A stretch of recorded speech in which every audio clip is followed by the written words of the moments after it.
¿Cómo se creó Israel? El 2 de noviembre de 1917, el secretario de Relaciones Exteriores del Reino Unido, Arthur Balfour, redactó una carta que cambiaría para siempre el destino de Oriente Medio. En ella, el gobierno británico expresaba su apoyo a la creación de un hogar nacional para el pueblo judío en Palestina, una tierra que en ese momento estaba habitada, en su mayoría, por árabes palestinos. El 90% de la población no era judía. Apenas 3 décadas después, la mayoría de esos habitantes había desaparecido. Esta es la historia de la promesa británica que condujo a la destrucción de Palestina y al nacimiento del Estado de Israel. Para comprender cómo se llegó hasta allí, es necesario volver a los orígenes de esta decisión. Durante la Primera Guerra Mundial, el Imperio Británico estaba haciendo promesas a distintos actores para asegurar aliados en su lucha contra el Imperio Otomano. Entre esas promesas, ofrecieron a los líderes árabes la independencia si se rebelaban contra los otomanos,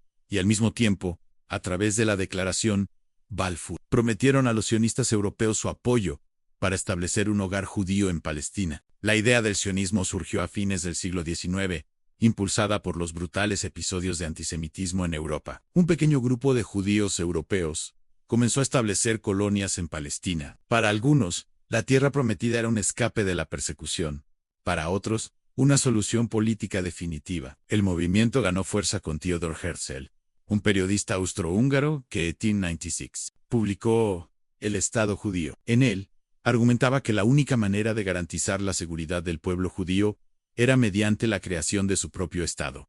Herzl no se limitó a escribir. En 1897, organizó el primer congreso sionista en Basilea, Suiza, donde los asistentes adoptaron un programa que proponía el establecimiento de un hogar nacional judío en Palestina. El movimiento comenzó a crecer, recaudando fondos, comprando tierras, promoviendo la inmigración y buscando apoyo político internacional. Para muchos funcionarios británicos, apoyar esta causa tenía motivaciones religiosas o estratégicas. El primer ministro Lloyd George, por ejemplo, era un cristiano ferviente que creía que reunir al pueblo judío en Palestina aceleraría el regreso de Jesucristo. Otros, como Balfour, simplemente pensaban que sacar a los judíos de Europa podría resolver el problema judío que percibían. De hecho, Herzl predijo que las naciones antisemitas se convertirían en aliadas del sionismo. Tras la victoria aliada en la Primera Guerra Mundial, las potencias vencedoras crearon la Sociedad de Naciones y distribuyeron los antiguos territorios del Imperio Otomano mediante un sistema de mandatos. Palestina fue entregada a los británicos, sin consultar a sus habitantes, en lugar de planificar un camino hacia la independencia para los pueblos locales. Los británicos diseñaron un mandato que incorporaba formalmente la Declaración Balfour, comprometiéndose a facilitar la creación de un hogar nacional judío. Durante el mandato británico, el proyecto sionista floreció. Las olas de inmigración judía aumentaron, y con ellas llegaron instituciones propias en escuelas, fábricas, servicios comunitarios y hasta una milicia llamada Haganá, liderada por David Ben-Gurion. Mientras tanto, los palestinos veían cómo su país era gradualmente transformado por la inmigración y las políticas británicas.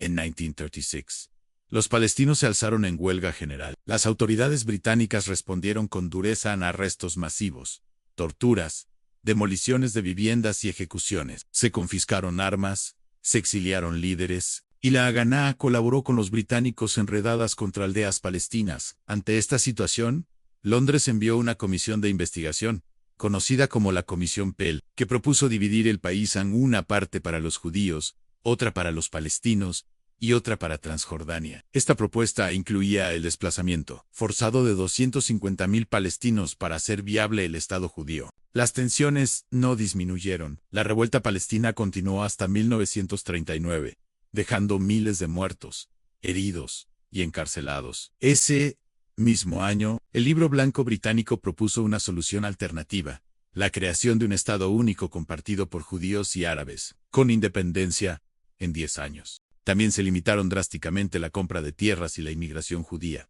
Para los sionistas, esto fue una traición. En represalia, algunos grupos radicales comenzaron a colocar bombas, matando a decenas de palestinos. La situación dio un giro con la Segunda Guerra Mundial. Más de 60 millones de personas murieron, incluidos 6 millones de judíos asesinados en los campos de exterminio nazi. Miles de sobrevivientes intentaron emigrar a Palestina, chocando con las restricciones británicas. La confrontación entre sionistas y británicos se intensificó. Los palestinos, atrapados entre dos fuerzas, también sufrieron las consecuencias. Los sionistas sabían que tenían ventaja militar sobre los palestinos y que el Reino Unido, agotado por la guerra, no querría continuar luchando. En 1947, los británicos decidieron abandonar Palestina y delegaron el problema a las Naciones Unidas. La Organización de las Naciones Unidas, entonces, compuesta por un número limitado de países, votó a favor de un plan de partición que asignaba el 55% del territorio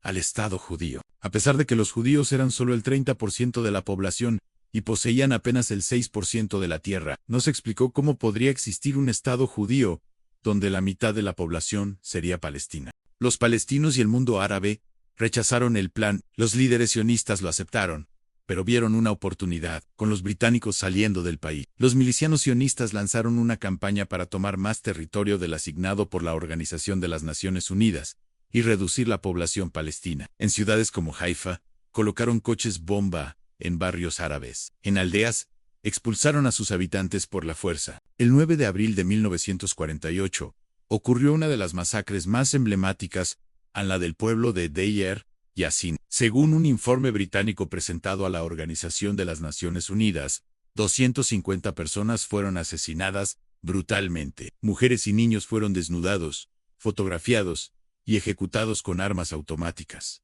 Esta masacre sembró el pánico. Muchas comunidades huyeron, temiendo ser las siguientes. Cuando el mandato británico terminó el 15 de mayo de 1948, alrededor de 250.000 palestinos ya habían huido. La noche anterior, David Ben-Gurión proclamó el nacimiento del Estado de Israel. Lo hizo bajo el retrato de Theodor Herzl, justo 51 años después de su profética visión. Los grupos armados sionistas se unificaron como las Fuerzas de Defensa de Israel. Con la retirada británica, varios países árabes intervinieron militarmente, pero el ejército israelí, mejor equipado y con apoyo de Europa, prevaleció. Las fuerzas israelíes tomaron ciudades asignadas por la Organización de las Naciones Unidas al Estado palestino, como Lida y Ramla. 50.000 personas fueron expulsadas a pie, en lo que se conoció como la Marcha de la Muerte de Lida. Esas ciudades fueron renombradas como Lod y Ramla. Cuando se logró un armisticio, 3/4 partes de la población palestina había sido desplazada. En árabe, este episodio se conoce como la Nakba Catastrophe. Israel controlaba el 78% del territorio original de Palestina. El resto fue anexado por Jordania o ocupado por Egipto. En 1949, la Organización de las Naciones Unidas aprobó una resolución que exigía el retorno de los refugiados palestinos. Nunca se cumplió. Con el tiempo, nuevas propuestas de paz han intentado dividir nuevamente la tierra, pero cada una ha ofrecido menos territorio y menos derechos a los palestinos. Aunque Israel expulsó a cientos de miles de palestinos en 1948, aún hoy enfrenta un dilema demográfico tras ocupar Gaza y Cisjordania. En 1967, la población de judíos y no judíos bajo su control es aproximadamente igual. Sin embargo, los palestinos que viven bajo ocupación carecen de ciudadanía, derechos civiles y esperanza de independencia. Las tácticas de demolición de viviendas, asentamientos y expulsiones forzadas siguen vigentes. El Estado de Israel ha tomado la tierra, pero no quiere asumir la responsabilidad sobre los millones de palestinos bajo su dominio. Diversas organizaciones de derechos humanos, tanto palestinas, israelíes, como internacionales, califican este sistema como una forma de apartheid. Así, más de un siglo después de la Declaración Balfour, el conflicto continúa, alimentado por las mismas raíces de promesas incumplidas, colonialismo y desplazamiento forzado.